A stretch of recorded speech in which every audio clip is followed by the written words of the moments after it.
আজকের রেসিপি রাধাবল্লভী। এখানে ছোলার ডাল নিয়ে নিয়েছি, এটাকে এবার পেস্ট করে নিয়েছি, এই যে শুকনো গুঁড়ো করে নিয়েছি। আর এখানে ময়দা নিয়ে নিয়েছি, ময়দাটা মেখে নেব।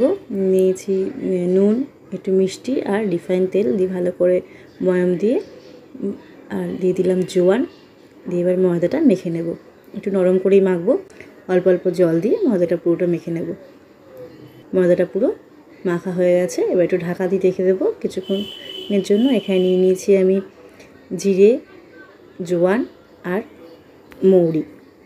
এটা খালি কাঠকোলা একটু ভেজে নেব, শুকনো কড়াইতে ভেজে নেব।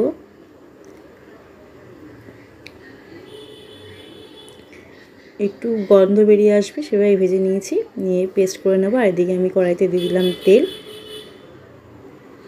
রিফাইন তেল দিয়ে দিলাম। এবার দিয়ে দিলাম আদা বাটা, দিয়ে যে মশলাটা করে রেখেছিলাম মৌরি, জিরে আর জোয়ান দিয়ে, সেই মশলাটা দিয়ে দিলাম ডাল বাটাটা, ছোলার ডাল বাটা। তার মধ্যে দিলাম একটু নুন, একটু মিষ্টি দিয়ে ভালো করে ডালটাকে ভেজে নেব। ডালটা ভালো করে ভাজা হয়ে গেছে, এবার আমি লেচি কেটে নিয়েছি, নিয়ে বাটির মতন করে নেব। নিয়ে এর মধ্যে ডালের পুরটা দেব, দিয়ে সুন্দর করে বেলে নেব। একটু মোটা মোটা বেলবো, বেশি পাতলা বেলবো না, একটু মোটা মোটা বেলবো। সব লেচিগুলো করে নিই।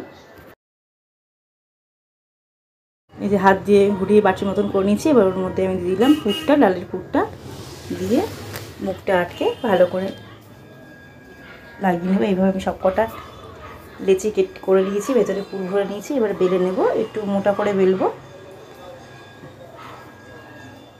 এবার একটু মোটা মোটা করে বেলে নেব,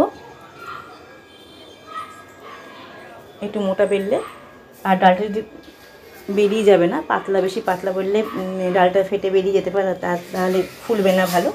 এবার তেল গরম করেছিলাম, তেলটা গরম হয়ে গেছিলো, তার মধ্যে দিয়ে দিলাম।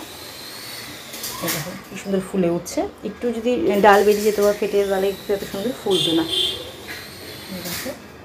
একটু লাল করে ভেজে নেব, একটু লাল লাল ভাজলে পরে আমার তৈরি হয়ে যাবে রাধাবল্লভী। এই দেখো ভাজা হয়ে গেছে, এভাবেই সবকটা আমি ভেজে নেব।